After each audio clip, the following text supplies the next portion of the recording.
Competition is healthy. Competition is there and realistic. If someone tells me we have no competition, I think they have a problem. One thing I learned as I was building this is that if you don't have $1 million to spend in your first year, somehow you're probably not going to make it. If you want to grow to a certain position, you have to get positioned. So what that means is you're willing to go out there and give away 20% of your company for $500,000 today because you want that in your bank account. That 20% could be worth $5 million if you played it right when it came to who you brought in. I'm Arlan Hamilton. I am the founder of Backstage Capital, where we have invested in more than 200 companies since 2015. And I want to talk to you about building your company for growth. In this video, I'm going to talk to you about how you can grow your company from scratch. I'm going to spend some time talking to CPG founders now, but you can apply most of this to almost any type of company. The first thing you want to do is identify what sets your company apart. This is really important. Sometimes we'll start companies or we'll start a product or a project and we will be very excited about it for ourselves. It's something that is a pain point for us, which I actually think is really important. It's what I look for when I'm investing in companies. But have you done market research to find out and confirm that other people need what you are providing? Do they care about it? This is really, really important. So you want to think about what really sets this apart. What makes it different, better, faster, more convenient? Whatever it takes to make your product or service better than the next. And you do want a little bit of competition. Don't go into it saying I have no competition. No one's ever done this before. If you want a chance for growth, because if no one has ever dared to do it before, it will take you a lot longer to get where you're wanting to go. I've reviewed thousands and thousands of companies over the past decade, and almost every single one of them has competition. Competition is healthy. Competition is there and realistic. If someone tells me we have no competition, I think they have a problem. I think they have not researched enough, and I think that they are not ready to take on what it will take to start this company and grow it. Because if you don't think you have competition, either you're lying to yourself or you're lying to the investor or other stakeholders. So first of all, figure out who your competition is. For instance, with yacht water, competition, Liquid Death, Spindrift, the tap at your house, like there's a lot of things that are competitive to yacht water, and we have to think about what sets us apart. When I think about what sets us apart for yacht water, it's the beautiful design. It's the skinny can. It's in a can, first of all. There are a lot of canned water companies now, but just the fact that you can hold it. And I think where Liquid Death is mostly for men, I think they admit that. It's mostly for men, younger guys, to look like they're drinking some sort of energy drink or some sort of alcohol, beer. Ours is for everyone, but really mostly for women when you think about the core user. And then my brother, he's in his late 30s, he said that the can is so beautiful, he'll have a hard time throwing it away after he drinks it. So it just really runs the gamut. There's also so many other things, and I talk about all of the things that set us apart in this other video. Make sure you check it out. The next thing I want you to think about is what I call putting points on board. You have done something that you can be proud of. I know that. That's why you're starting this company. That's why you've started it already. You're kind of in the throes of it. And there are probably people who can attest to you being helpful to them. So you want to gather testimonials.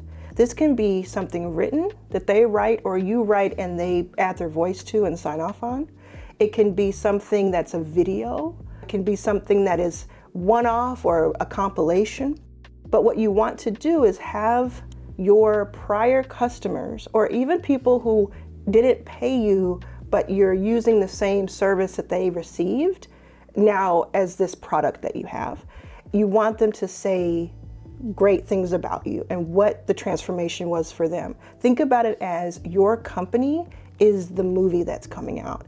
What are the testimonials? What are the rave reviews they can give you that are real, honest, authentic, but that tell the story quickly of if I'm just scrolling or if I'm finding out about you for the first time, this tells me, wow, these other people, there's some sort of confirmation that this thing works or this thing is interesting and good. You want to do that because those are points on board that you have already earned, and that sometimes people skip over thinking that they have to start from the point they are now and then move forward. Of course, as you move along, you want to add to those testimonials. An interesting way I'm doing this with the water brand, because I didn't have a water brand before, is I am doing a crowd equity raise on WeFunder. And so if you go to yachtwater.com, you can become a co-owner of Yachtwater. And on that campaign, everyone is given a chance to write why they are participating, why they want to be an owner. And a lot of the remarks are things that I can be trusted about and things that confirm that I might be good at this. Now, only time will tell how good I am at being a water brand owner and founder, but because I have those points on board, it gives people more of an idea and confirmation that I might be good at this too. So that's one kind of hack, is look at the comments you've received for something else and see if you can use that as testimonials. I did the same thing when I started my online course back in 2020. I had people go through the course for a few weeks, and then we started putting up testimonials, people who graduated from the course and had so much success from it. And it was truly the thing that helped with like probably 70 to 80% of our sales. The next thing you want to think about as a CPG founder is the idea of subscription sales. One of the things that we do with CPG is sometimes we'll think about nostalgia as one of our selling points. We might be selling something that makes people remember a time in their life, and it's very novelty.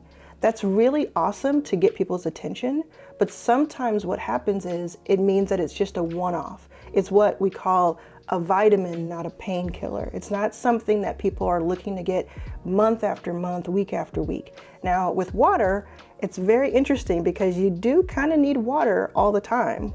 It's a great market to be in. And so with you, what you could do is, instead of selling just one-offs, you can sell a subscription model. So for instance, let's say you have a beauty brand, you have a lotion brand, you have a water brand. Instead of saying, okay, this costs $20, this costs $10, this costs $50, and being very excited about how much you can get on a monthly basis, see if that customer could use the convenience of having those items sent to you every single month or every single quarter, depending on what it is. And you could turn that into something like a gift box that was a box of the month club.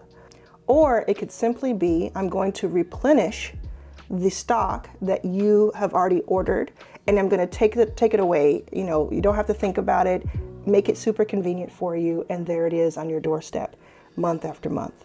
When companies have recurring revenue like this, it's very, very specific, and it's very enticing to people who want to acquire those companies. So if you're thinking about that early on, you can really think about what that exit plan might look like down the road. We're going to do that with Yachtwater. We're going to have a subscription option. Another thing that I think is really, really cool, and I've used this for years, is the affiliate program within your company. Now, like I said at the top of this video, this can be applied to all types of companies. So think about having these ambassadors, people who are really into what you're doing, and you're sharing some of your income, your revenue with them. You're going to be spending money on marketing and advertising anyway, most likely at some point, no matter what the size of that is. So why not give a little bit of that to individuals who love your product and are able to talk about your product in a very special way?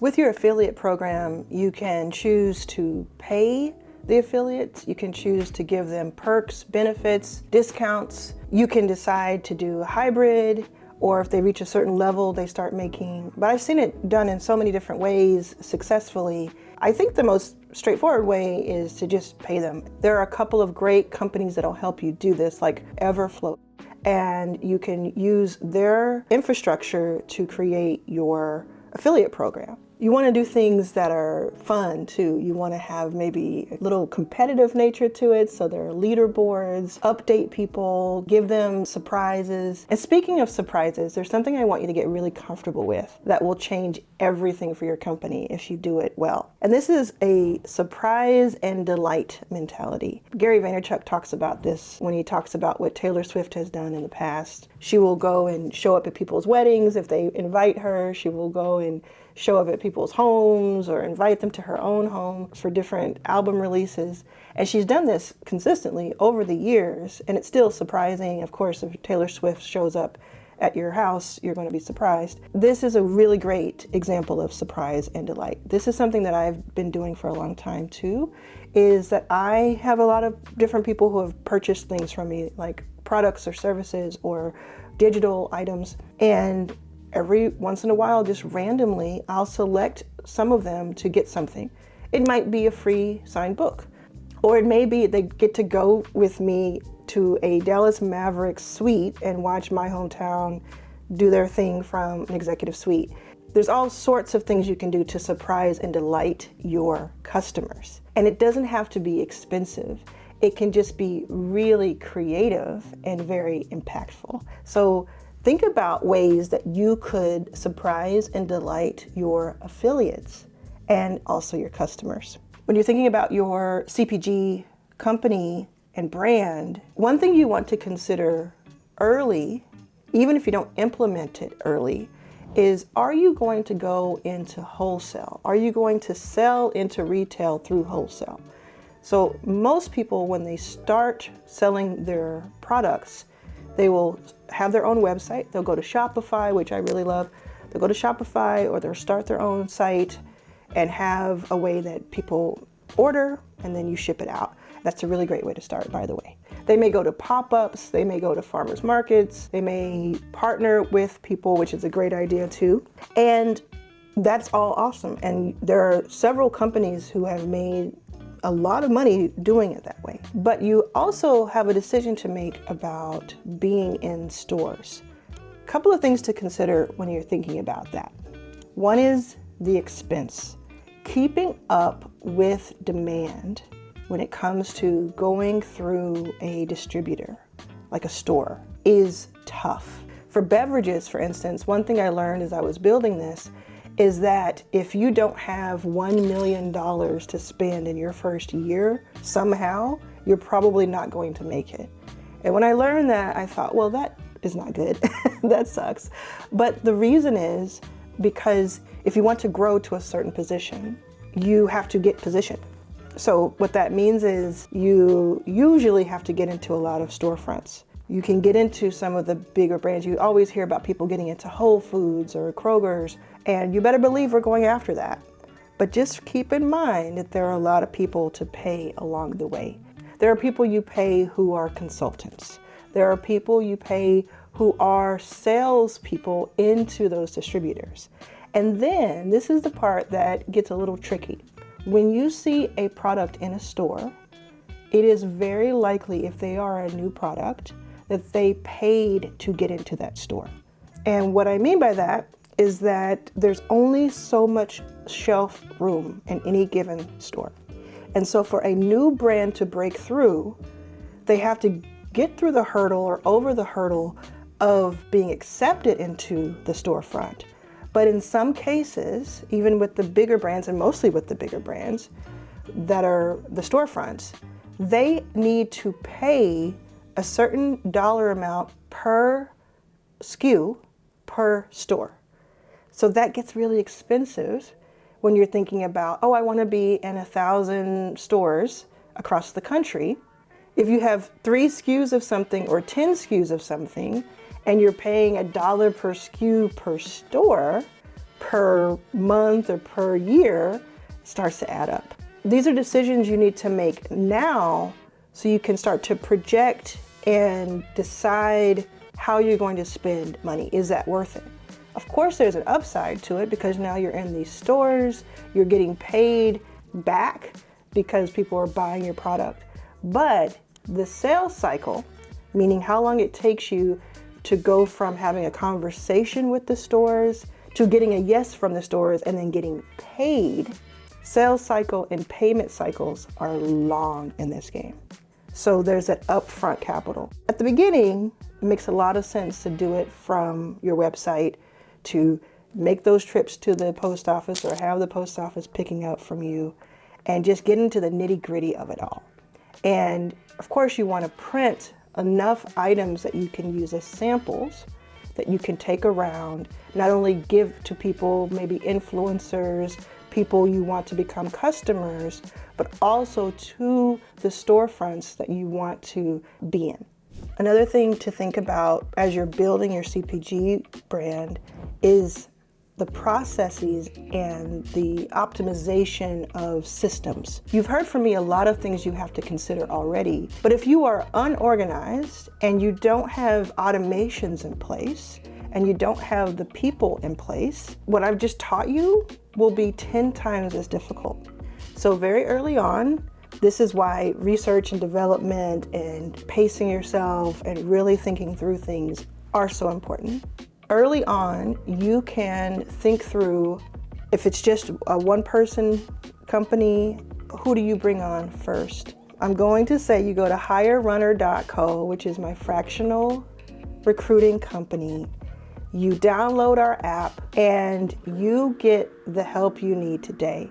I'm not the only one who says this though. This is one of the reasons we started the company. If you are looking to hire the first person, sometimes what we'll do, Dan Martell talks about this all the time, is we'll try to hire someone who's like an executive or someone who can take a lot off of our plate, we think. Someone who's smarter than us or done more than us. Really good idea to have that person around, but have them as an advisor. And again, I've invested in more than 200 companies and started several of my own, so take it from me. What you want to do is hire an amazing EA, executive assistant.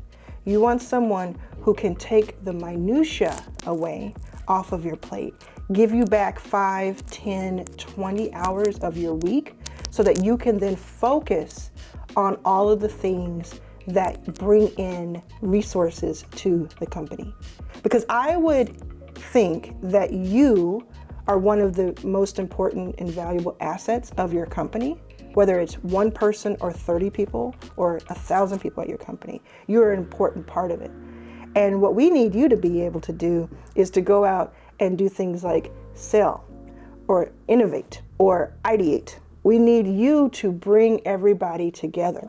If you are stuck working on people's invoices, if you're stuck researching for hours and hours, now we know that researching is fun, but for hours and hours and hours, it is not the best use of your time in most cases. We need you in the best position to do the best that you can for the company.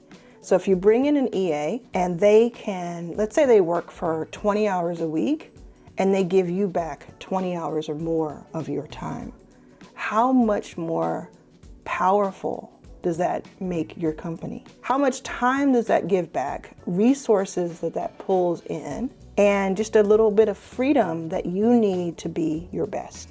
And then through the money you have saved and then earned by having the EA, you can think through who is that next hire. It's probably going to be someone else in operations, because if you can get your operations settled, you can do anything. You can grow faster. Going back to that surprise and delight, I think it goes without saying that you want to focus on having a great customer experience.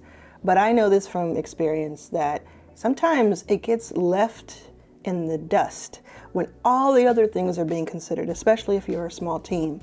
Your customer, what customer experience are they having? Are they being responded to quickly? Are they getting help quickly and efficiently? Are they being heard? Are they being proactively reached out to? And I say all of this, and this is something that I still have to work on, even though I've seen so many companies, invested in so many, and started so many, is one of those things that you take for granted, unfortunately. Your customer is so, so important, and their experience is important. They're going to quietly go out and promote you and sustain you, even when you're not realizing it. So I talk about the fact that brand and reputation are two different things. Your brand is what you want the world to think you are. Your reputation is what you really are. So your reputation can change at the drop of a hat. And one of the things you can do to keep a really great reputation is simply by communicating with your customer. So I'm going to do a better job of this myself, and I'm not going to use the excuse that I'm doing so much and I have so much on my plate, because I asked for that, right? I'm going to do a better job of that, and I think it's something that I can definitely pass on to you to do. Before I get to the very last point I want to make, I want to encourage you to hit the subscribe button. I look at all of my metrics when I post videos on YouTube, and on average, about 85% of the people who look at my videos are not subscribed. So that means you probably, statistically, go ahead, hit the subscribe button. You have a better chance of seeing my new videos each time they come out. I post weekly, and if you found any value in this video, you're going to want to see the rest of them. Also, go back and look at some of my older videos. If you go to yourfirstmillion.tv, you see yourfirstmillion.tv, you can see all of the videos I've put up in the past. Go ahead and binge those, send them to your friends, send them to people you want to win. One of the things that we think about when we're working with a CPG company, when I'm maybe investing in one or starting one, is, are there any celebrity endorsements? Now, I want to make sure that you realize that a celebrity endorsement does not necessarily mean that, millions of dollars are going to rain from the sky. A celebrity endorsement is kind of a tricky thing. You really don't know what effect it will have until you actually do it, and then there's a lot of upfront cost to that in some cases. So a few ways you can get a celebrity or someone of note to participate. You can pay them, like just pay them a lump sum outright. In exchange, we'll do some sort of photo shoot or video shoot or give you some sort of assets in their time. You could hope that somebody just notices your brand and posts about it themselves, like that's happened before, and then supply them with products so they can continue doing that. But then there's one in the middle that I think is really interesting, and I want to see more and more of you doing this. That is the exchange of equity for the influencer or the celebrity. More and more celebrities are looking for ways to have ownership in companies rather than just getting one payday. Sometimes they want a hybrid, they want a combination of both. But if they're serious about your product, they like what you do and they use it themselves, and they believe in the growth potential, they may be willing to take equity in something that could pay off in a much bigger way down the line. So if you have something that you are very proud of and you think a certain celebrity or influencer who would be a good match would also be a user of this product, you could try to contact them and say, I would like to give you X amount of the company and ownership. And on the celebrity side, if you are a celebrity watching this or some sort of influencer watching this, you want to say yes to some of those. Like, vet it the same way you would if you were putting your own dollars into it, because this is part of your reputation and the exchange is not getting that payday. Instead of you making a $50,000, $100,000 investment in a company, can you just simply exchange equity? Going back to being the founder, we talk about having an employee pool of equity.